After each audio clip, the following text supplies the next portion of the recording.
as Uganda have adopted long-term plans for a transition to decarbonize economies. The best strategy towards this is embracing renewable energy. Despite the progress, the uptake of renewable energy in Uganda still faces several challenges. The high cost of renewable energy technologies and lack of access to finance are among the major barriers to the development of renewable energy projects in the country. Brian Isabie, a Commissioner Renewable Energy from the Ministry of Energy and Mineral Development, says that agreed on how they are going to monitor these problems. And have a good plan, but you must have a financing mechanism. And we've agreed on key activities for each of us. So each of us in our respective areas of mandate have agreed on actions that we are going to pursue on financing, on technology, on capacity building, on awareness. And once we launch this roadmap, we see ourselves bringing together and galvanizing our efforts around productive use of energy, the deployment within this country. What I wanted to understand was which requirements the renewable sector players should reach for them to access funding from the entire banking sector, because they decried too many requirements from banks like Catherine Turiahawe. You have had the chance to look at some of these requests that have come through for money, for funds. They are going to tell you to qualify. They have a lot of requirements, very many requirements that a company, they were talking about these startups, these companies cannot take. They'll ask you for your share, the share capital, something like the amount of money that you have as a company, which you've actually not dreamt of making. And that's what the requirement to give you that grant. So how do I go for that grant? If you're not able to show that you're able to pay back money, there's no financial institution that's going to lend you money. You should be able to show. The private sector has also played a significant role in the development of renewable energy in Uganda, with several independent power producers investing in renewable energy projects. However, the sector is still facing regulatory uncertainty, taxation and renewable counterfeits products. But lately, some ministries, they will tell you an eco-approved, an equivalent. So meaning anything can sell. But if we stick to quality like this, by all means, people will have to buy. So if prices can go low, if we can have those discounts come through, we can really lower the products. If it's irrigation, let's have the products subsidized. Because now, if for irrigation, you find sprinklers are cheap, because purely everyone knows that a sprinkler. So one of the reasons that we don't seem to be implementing as fast, even when we've made a lot of strides, is that one, there's need for coordination, because the mandate is spread. So there's a fragmentation of efforts, because you have some people in different ministries contributing to this implementation. So because of the fragmentation of our efforts, we appear thin on the ground. According to Center for Research in Renewable and Energy Conservation, CREC, amidst all these challenges, there should be access to end-user financing and creating favorable taxation policies for productive use of renewable energy. CREC as well urged government to compare what they lose in terms of taxes by exempting renewable energy products versus what they gain in terms of taxes imposed. Pedson Mumbere, Smart 24 TV, Business Today. All right, now we turn our eyes to the capital as KCCA is now inaugurating a roads committee. The Kampala Capital City Authority yesterday inaugurated the Roads Committee, which is spearheaded by Honorable Ronald Balimwezo, Member of Parliament, Nakawa East, with an aim to oversee the infrastructure development in the city. The Lord Mayor, Salongo Erias Lukwago, and the Executive Director, Dorothy Chisaka, applauded the committee and asked them to revamp the roads in the city. Samuel Kirimunda compiled the report. The Kampala Capital City Authority, KCCA, routinely monitors and collects data regarding the state of the city's roadways through road condition survey. Plans are then created to restore the damaged roads based on the findings of this investigation and the funds that were allocated. Recently, President Yoweri Museveni ordered the transfer of 6 billion shillings for potholes from the Ministry of Finance, but Kampala Capital City Authority only received 5.5 billion. According to Ronald Balimwezo, Uganda loses approximately $3 billion annually due to time wasted on the roads because of jam. About 3.16 billion, but only commits 487 billion to districts for road maintenance, which is peanut. We have constructed many roads, but the maintenance has been the poorest in Uganda. Kampala capital city has 2,110 kilometers of road network, but only 30% is basically tarmac. The rest is maram. The Lord Mayor, Edius Lukwago, pointed out that under the Uganda Roads Fund Act 2019, Section 49, Article 25, Subsection 5 of the Act states that the board shall establish a system for the allocation of funds to be used for the maintenance of public roads and bridges in Uganda. But only 20.3 billion shillings have been received out of the 24.9 billion shillings that the government committed. In the Act, the Uganda Road Fund, they said the functions and the powers of the Roads Committee shall be spelled out specifically by the Minister for Finance under Section 49 of the Act. And the reason we have delayed there, it has transpired that the Minister has not yet enacted that statutory instrument which spells out those functions. And these are some of the issues we are going to handle.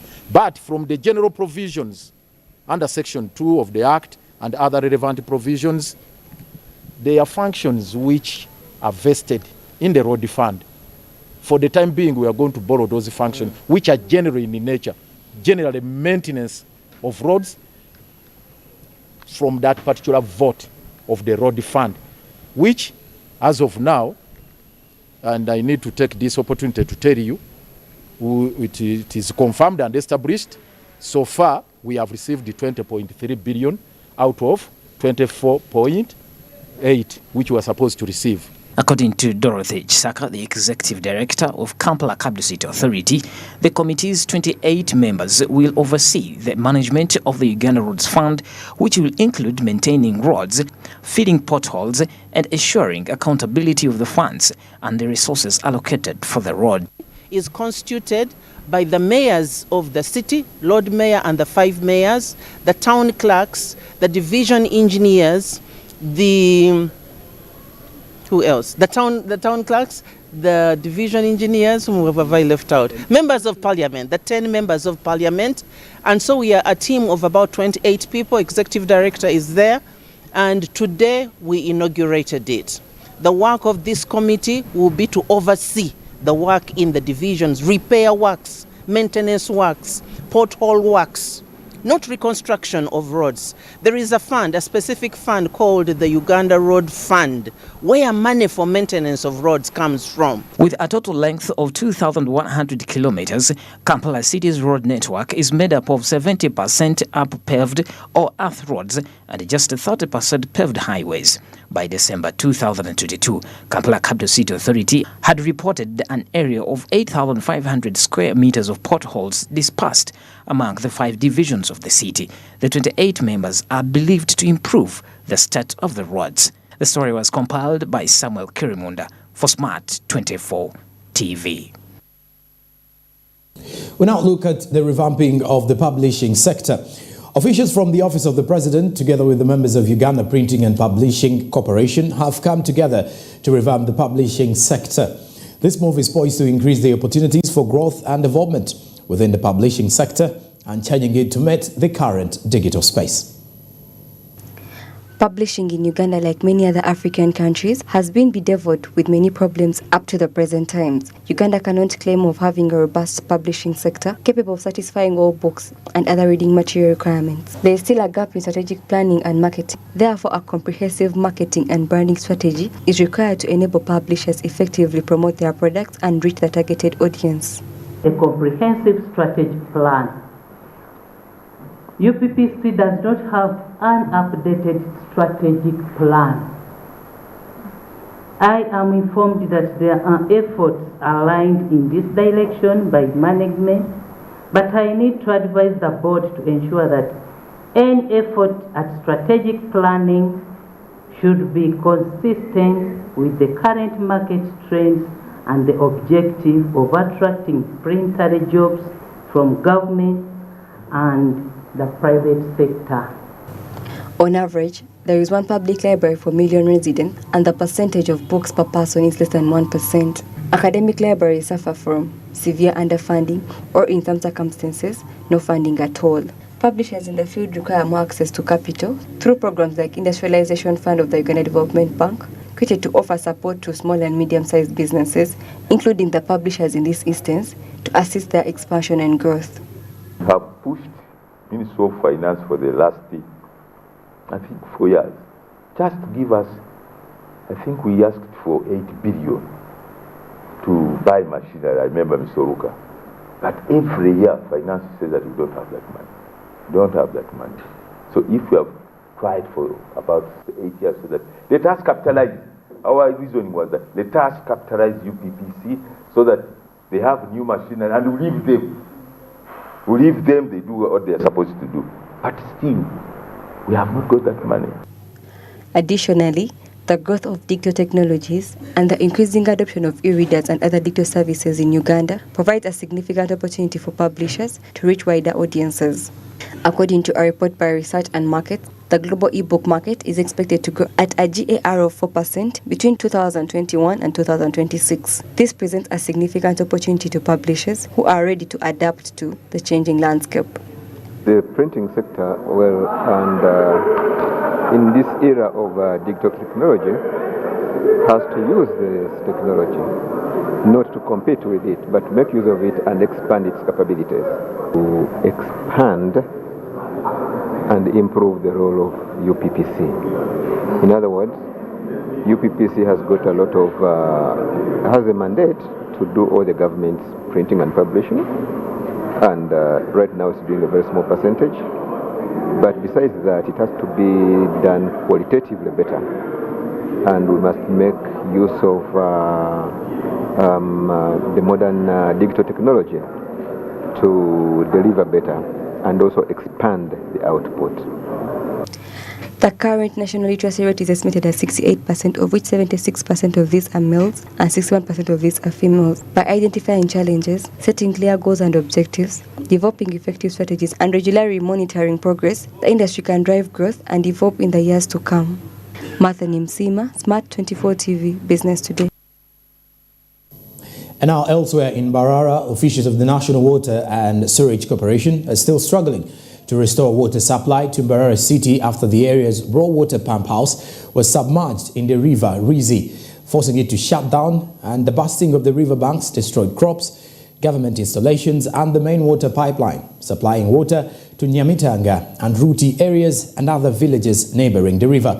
This, in turn, affected the business operations in the area. We have more in this report.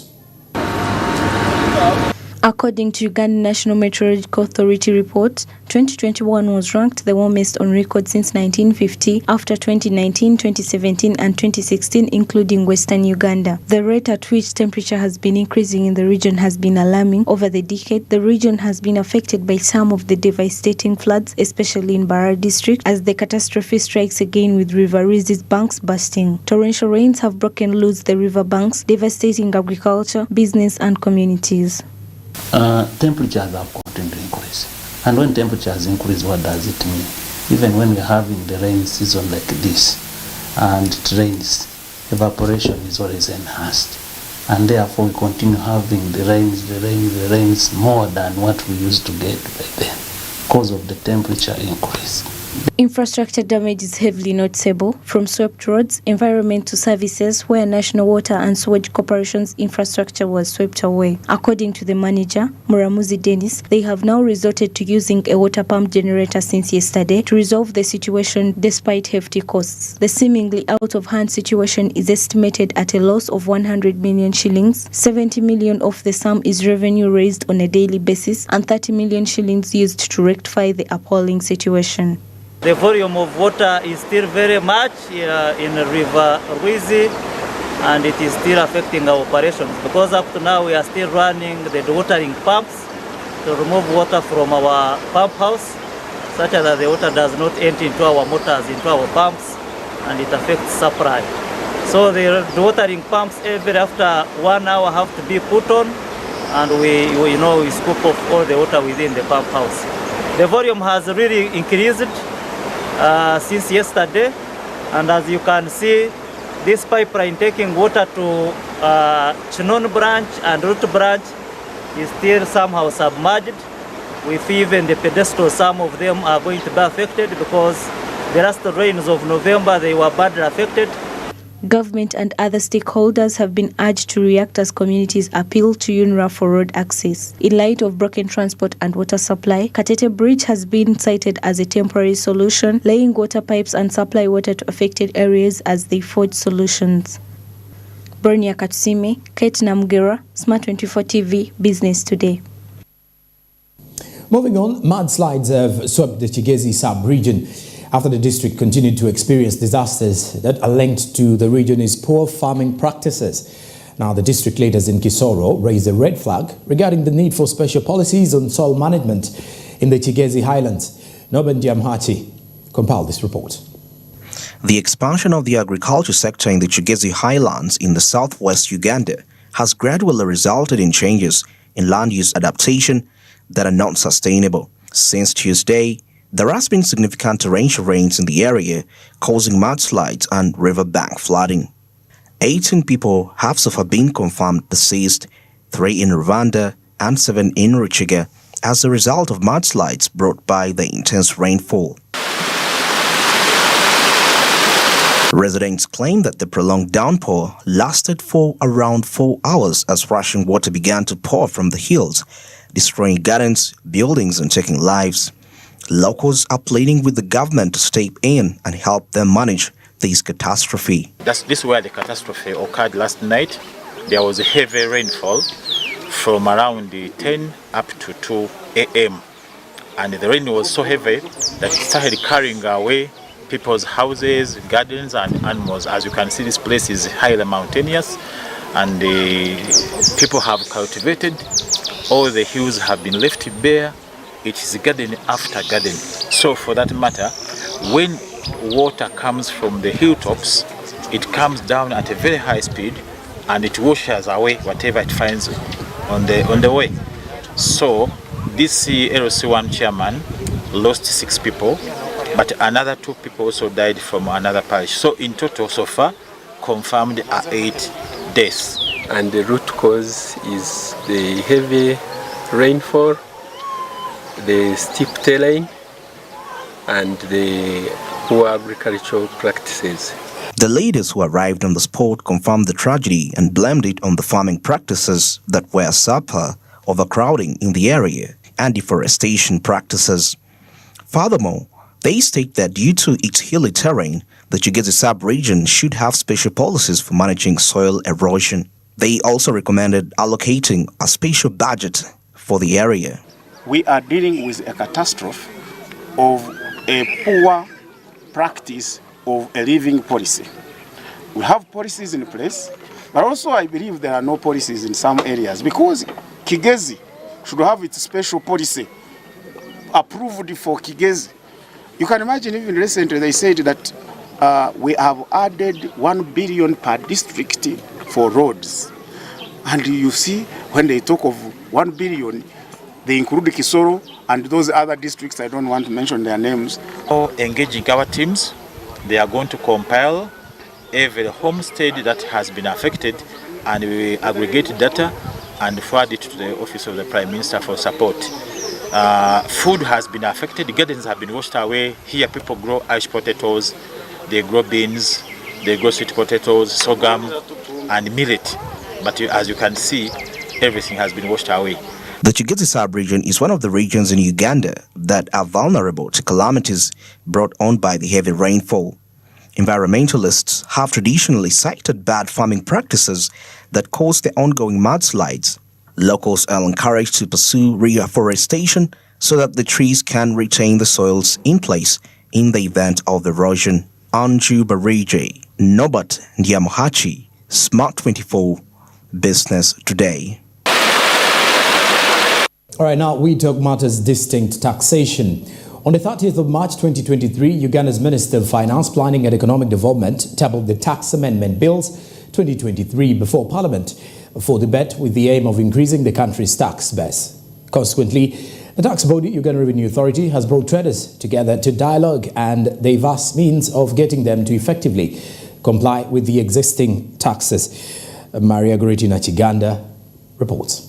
The Uganda Revenue Authority Business Community Tax discussion has seen the body address important issues highlighted by the traders concerning the many taxes levied which they feel are unfair, as well as the costly IFRIS system which depletes traders of their potential profits. The electro-fiscal receipting and invoicing system was created to address the issues with the protracted and intricate tax administration procedures related to company transactions and receipts. However, because of the unfairness of the numerous taxes that keep being thrown at traders, a few of the traders embraced this system. There were so many questions about the IFRIS system between the traders and URA. However, according to the clarifications made, you find that it was just a missing gap in communication. You have seen that the trader is supposed to collect revenue on behalf of URA. That's why you have input and output URA. IFRIS is just a technology system, an app that helps the traders to collect revenue on behalf of government. Therefore, there was a misconception that IFRIS is a tax. No, it's not a tax, but it is helping or guiding government to collect VAT on behalf of URA. Therefore, the traders have now at least gotten sensitized about how to use IFRIS system. John Musinguzi Rujoki, Commissioner General of the URA, claims that the system is an essential technological advancement for both the taxpayers and the government because it aims to lower the cost of doing business by improving legal compliancy, record keeping, saving time and money, while at the same time promoting transparency and accountability. He encouraged all traders to use the URA IFRIS system. VAT, which is a consumer tax, gives an opportunity for every citizen, every person living in this country who is a consumer to pay a fair share of the tax. Now the challenge has been the businesses which are supposed to work as tax collecting agents on behalf of government have not been doing this. And IFRIS, which you heard us talk about extensively, is the technology that we've put in place to enable us collect, assess and collect VAT accurately. But IFRIS has another advantage besides just collecting tax. It will help the businesses manage their records very efficiently, because if you have the IFRIS software deployed in your business, it is another way of managing your stock, managing your sales.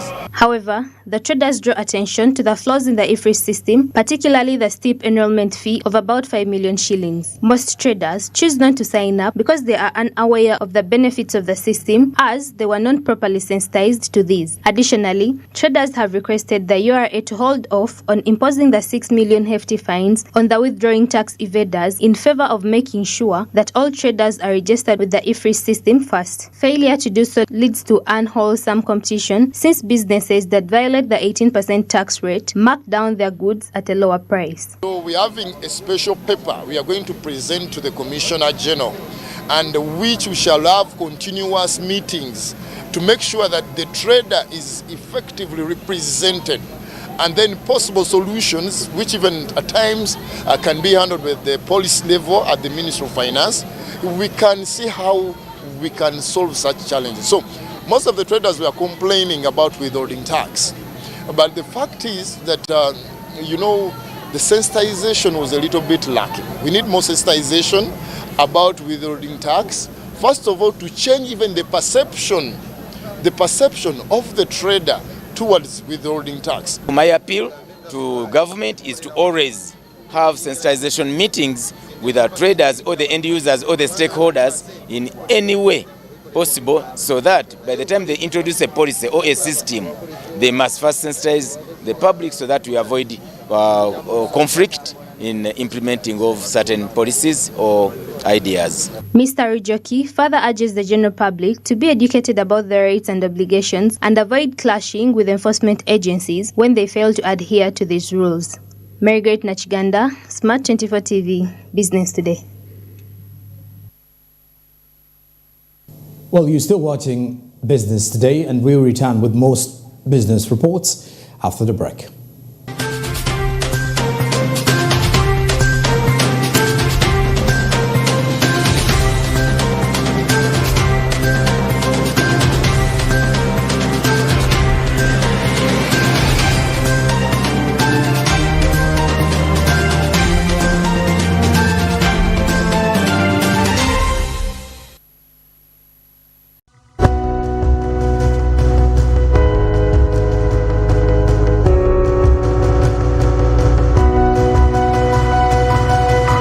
Smart 24, driving business.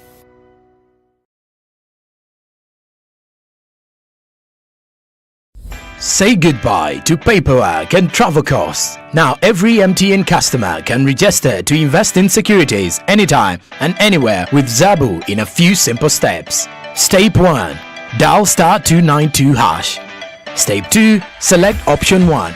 Register with Zabu. Step 3. Enter your full names. Step 4. Enter your national identification number. Step 5. Enter your national identification card number. In 24 hours, you will receive an SMS confirming your registration. Congratulations, you are now ready to invest.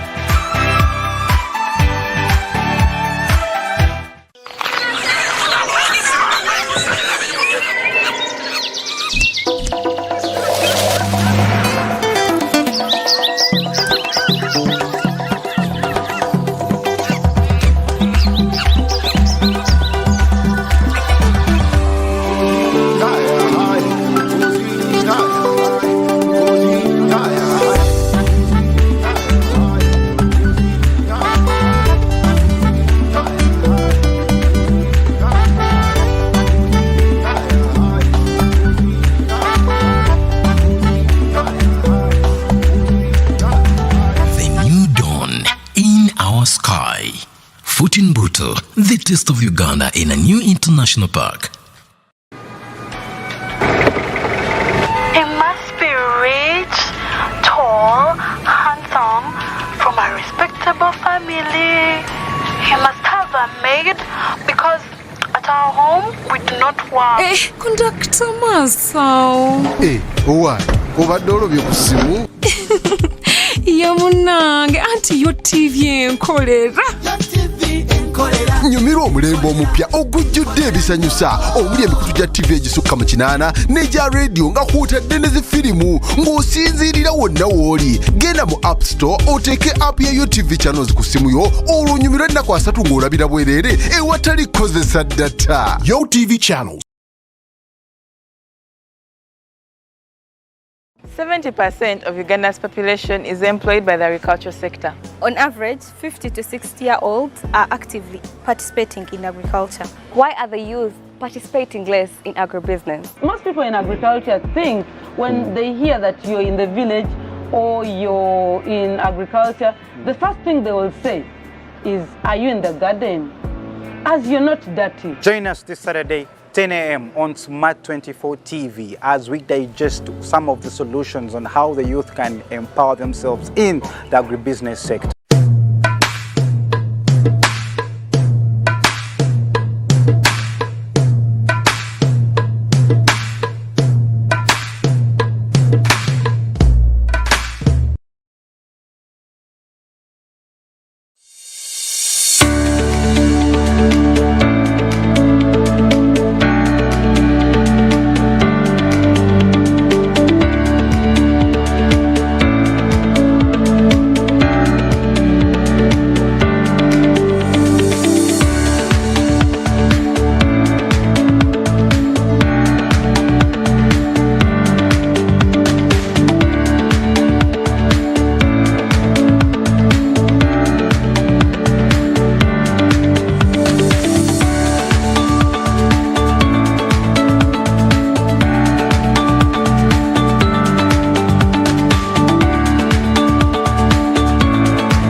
Smart 24, driving business.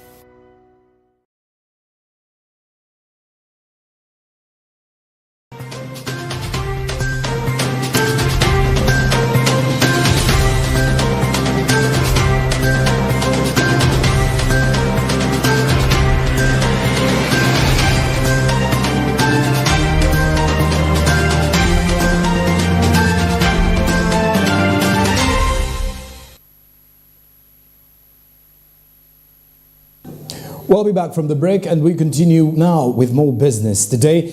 And we now focus on Travel for All campaign. The people with disabilities continue to struggle to gain access to important economic sectors. And for the majority of them, this barrier still stands. Due to Uganda's hostility towards disabled people, the country is losing millions of dollars in earnings from tourism. In response, GOTV Tours and Travel is launching the Travel for All campaign to include people with disabilities in the tourism sector. Uganda's economy is becoming more dependent on tourism. In 2018, the 1.5 million foreign visitors and the rising number of domestic visitors contributed to 7.75% of the GDP and 6.7% of all national employment. COVID-19 was a catastrophe for Uganda's travel and tourism sector. People with disability are actively encouraged to travel in many Western nations, and sometimes the governments even provide financial support for them to do regularly. Unfortunately, persons with disabilities have never been considered in the context of exploring Uganda. This has hampered the promotion of domestic tourism for all in the country. It's an initiative, or it's a movement aimed at helping, or not basically helping, but we are improving lives of people living with disabilities. The fact that we're a travel company, we decided this time round to take people living with disability for a trip. In most cases, many companies have never thought about this. So as a part of giving back to the community, we decided to do this. For a long time, the government has not included people with disabilities in the promotion of Uganda's tourism, which Honorable Mugole Stephen, a Member of Parliament from Kabweri County, believes should be among the top discussions to promote equality for all. He also urged the government to include people with disabilities in other economic sectors. Having one of the major tenets of tourism is art and craft. And I can assure you the disabled people are the best at this. In doing sculpture, in doing all those arts and crafts, and it would improve. I suppose that government should have taken this as a niche in the tourism sector. And it would be also like a tourism attraction, where you find a group of disabled people displaying their art and crafts, and even the culture. I think that's the area. I don't know where you have got it from, but it's something we should think about. And whereas we have just finalized our Museum and Monuments Bill, which involves cultural heritage, I think this is another area under the regulations that would import that idea and put it in the regulations, that in order to inculcate a culture of working among the disabled people in tourism, this is the area where they excel and can do best and should be facilitated to do so. Martin Mugarra, the Minister of State for Tourism, says that the ministry has also been involving the persons with disabilities in an effort to promote equality and also boost domestic travel, even though some stakeholders seem to put it out that the involvement of persons with disabilities is minimal. People with disabilities, we've worked with them on a few campaigns. I remember there's a time we even launched, if you look at the Go Green campaigns, where we've been partnering with a number of partners, we've been including the disabled or the people with special abilities. So it is not true that we are maybe sidelining them in one way or the other. For us, what we want the most is to create awareness for conservation across the tourism sector, across all players. And that's why we have campaigns that we support, the Miss Tourism, to create awareness and support not only for disabled people alone, but all minority communities and people that have maybe limited access to support in one way or the other. So it's not true that we are maybe sidelining them. We support them where need be, and we are even working on projects that are specific to the disabled communities in terms of promoting tourism. Very soon, you'll see a number of projects coming up. But we are working with them, and we are happy to have them as ambassadors talking about the tourism sector and conservation going forward. GOTV Tours and Travels, a tour company in the country, is setting up a campaign to push for the involvement of persons with disabilities in Uganda's tourism, with a belief that this will change how Ugandans perceive tourism. Of this whole project or program or movement is basically to reach to any person with disability who has ever dreamed of being out there, of reaching Queen Elizabeth, or any person with living with disability who has ever thought of traveling but they don't have access to maybe vehicles, these places, these destinations. So we're giving them a chance to be out there. Yes, definitely. We're reaching out to each and every organization out there, single-minded organizations, individual organizations, government organizations. They should really come up on this, because I think this is a very, very huge opportunity for people with disabilities, and I think it gives them a broader way of also experiencing the country and having the happiness and living their lives just like any other Ugandan or any other citizen. It's not a profit movement. It's not profitable at all, because we have Kondevilla Tours and Travel. It's a single-minded company, but we have loan agency, we have Forex Academy, we have gadgets. So all those businesses, we cannot aim at looking at this smaller project to gain profits from it. No, it's not like that. So we just decided to give back to the community. We're not looking at profits. That's where we're looking for. Each and any company that's willing to participate in this, they are free to come and work with us with open hands. Truth be told, the tourism sector in Uganda is not friendly to disabled people, and many countries, mostly in Africa, seem not to realize the potential in being friendly to persons with disabilities. Any player in the tourism sector that desires to go to the next level must furnish tourists with disabilities with the convenience and comfort they deserve. And now we put our focus on the tax debate.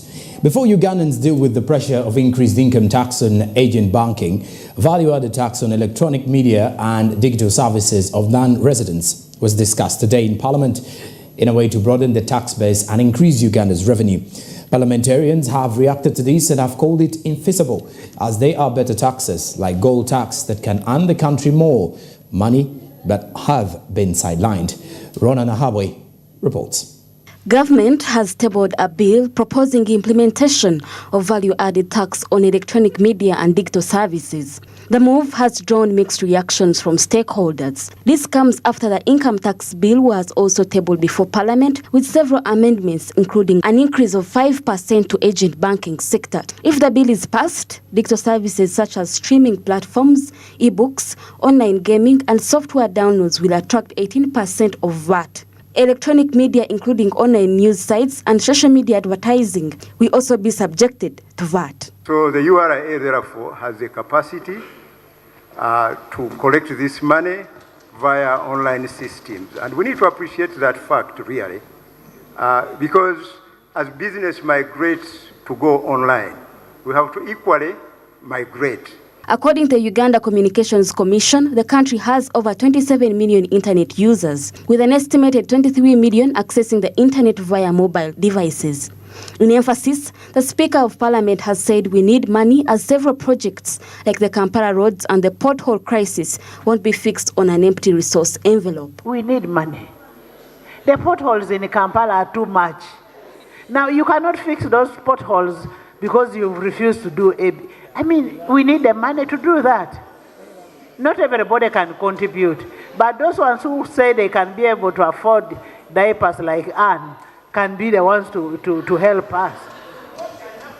The proposed VAT has elicited varying responses from stakeholders, with some expressing apprehension about its potential effects on the digital economy. Critics argue that the VAT could deter investment and impede growth of digital services. Meanwhile, some have criticized the Ministry of Energy for overlooking lucrative taxes like gold tax while focusing on smaller taxes. Instructed the Minister of Energy and Mineral Development to present a report to Parliament relating to unpaid taxes on gold. And the House deferred her statement because it was incomplete, it was inadequate, and misleading, Right Honourable Speaker. The Minister is here to ask for leave to levy taxes, and the Minister has failed to collect taxes that we granted leave for collection. Would it be proper, Right Honourable Speaker, that we proceed to look for more taxes when the taxes that are available and the money available for which an SI issued, a social instrument issued, is expiring in less than 30 days from now, and the people concerned will walk away, the companies will walk away with over 600 billion money worth of gold taxes. The same companies never paid any VAT. That's what I'm Speaker. I'm talking about export taxes, 600 billion, VAT over 200 billion. How would you then charge VAT, someone VAT, over services accessed for no cost? For instance, live streaming on social media and other platforms, artistic work, crowd storage, citizens journalism, especially encompassing topical political issues and self-educating program packages, among others. Additionally, there is a higher likelihood of abuse of power granted to the minister to define whatever amounts to electronic services, which squarely usurps parliamentary legislation. As legislators remain concerned about the payment processes and citing many companies that are non-residents, experts on the development economics have expressed their opinion on the matter, cautioning government to exercise caution before proposing multiple taxes. We are targeting to tax eBay, Amazon, Facebook, as has been listed. The clarification I want to seek from the ministry is, who is going to be, how are you going to enforce this? Most of these companies are not resident here. The services are electronic. Who is going to issue the invoice? Who is going to pay? Because that's very important for us to determine the ultimate burden on whom it is going to fall. If you are going to buy services online, there is a price that has been stipulated by the supplier.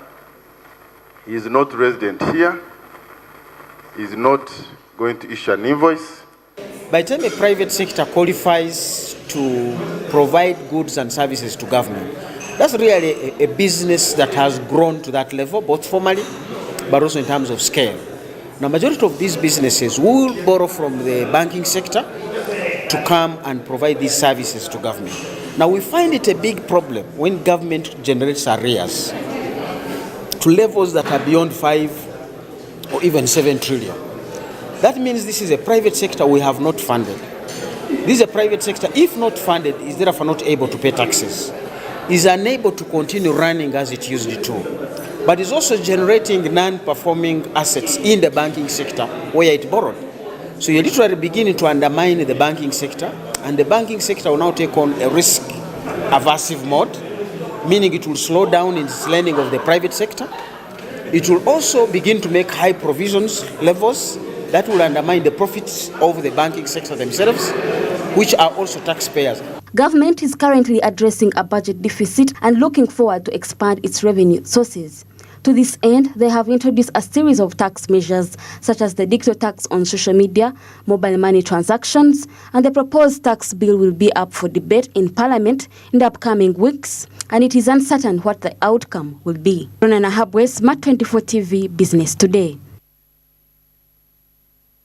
All right, now let's have our eyes set on the Eurobond.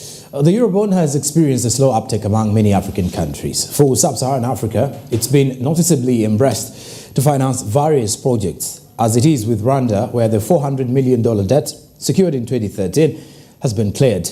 This, however, contrasts with countries like Uganda that haven't jumped to the cause yet. We have details. In 2013, Rwanda issued a $400 million Eurobond that pulled in a 6.6 coupon rate. This has been cleared partly with the help of the 10-year 2021 issue, amounting to $620 in a debt sustainability program. The initiative focused on funding infrastructure projects like international airports, and expansion of the country's road network. Ultimately, this has boosted Rwanda's economy, attracting trade and foreign direct investment. Ghana, Kenya, Senegal, Benin, among other sub-Saharan countries, have utilized the international debt instrument, as the case with South Africa. In contrast, Uganda hasn't embraced the financing model, as experts such as Alan Retaba pointed out the need to prioritize domestic investment. This is, however, part of the many challenges, including the fragile local currencies, which can favorably compete against currencies such as the euro or dollar during times of repayment. How much money will you make if you invested in a euro bond or a bond in the overseas versus making money in Uganda? If you're investing in Uganda for 20 years, for example, government is able to pay you up to 16% every year for 20 years. Yet if you are to invest in London or the US for a Eurobond, for example, you only earn about 5% for 20 years every year. So it may not make sense for someone who is in Uganda to buy a bond outside, yet you could make more money by buying a bond from government of Uganda. So this may be one of the reasons that why we are not seeing more people investing outside Uganda, and we are seeing more fund managers, NSSF, insurance companies and banks concentrating on buying the bonds of government of Uganda, because they offer better money, it's a lot easier, it's a lot cheaper, it's more efficient. So those may be the reasons why you see more people concentrating in Uganda. Debt sustainability has attracted the growing uptake of the Eurobond in sub-Saharan Africa. Meanwhile, as interest rates hike, including the Federal Reserve that has raised the key lending rate to 5.25%, the highest in 16 years, there is growing fear over capital flight, more so in emerging economies. As such, Eurobonds are anticipated to yield better with low subscription and bond prices.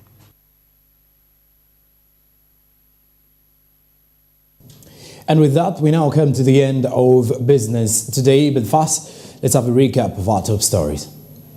Tonight in Business Today, tax debt, value-added tax amendment sparks fury over questionable feasibility. Legislators and experts weigh in on renewable energy gaps. Government advised to consider tax exemptions on renewable energy resources, and public-private sector investment expected to scale up uptake. And also, KCCA goes practical on road impasse. KCC goes practical on infrastructure crisis as Roads Committee is launched to fix lengthy unmotorable track.